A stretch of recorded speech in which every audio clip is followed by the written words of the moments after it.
the Hurricanes sent two very clear messages to the College Football Playoff Committee Saturday night that they're worthy of being a national title contender and that Notre Dame is not. Travis Homer ran for 146 yards, Deejay Dallas had a pair of touchdown runs and number 7 Miami dominated number 3 Notre Dame 41-8 to extend the nation's longest winning streak to 14 games. "I never would have predicted what happened," Miami coach Mark Richt said of the rout. "But it happened."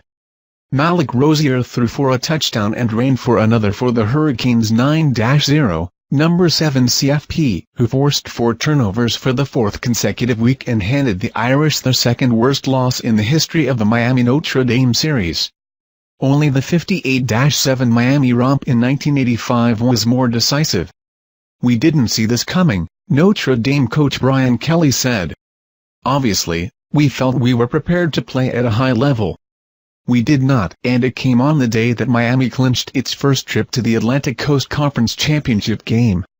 The Hurricanes wrapped up the Coastal Division title about an hour before kickoff when Virginia's loss to Louisville went final, giving Miami a berth against Clemson in the ACC title matchup on December 2 at Charlotte. "It's a tremendous win," linebacker Shaquille Quarterman said.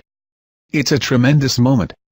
Elias Mack caught a 14-yard pass from Brandon Wimbish for the lone touchdown for Notre Dame 8-2, number 3 CFP, which hadn't played a road game against the Hurricanes since 1989. "We are back," former Florida governor and Miami fan Jeb Bush tweeted during the game. "The swagger sure seems like it's back." Ed Reed was on the field pregame waving a turnover chain, the necklace that has become college football's most discussed piece of jewelry this season. Vince Wilfork called Notre Dame out on Twitter for standing on the U midfield logo in a pregame talk. The game was a sellout. A simultaneous concert a few miles south in Miami by Enrique Iglesias and Pitbull, both Miami natives with enormous fan bases, still had some tickets remaining not long before showtime. "For now, the Canes are the biggest thing in town again. Say whatever you want about us," Miami wide receiver Braxton Berrios said.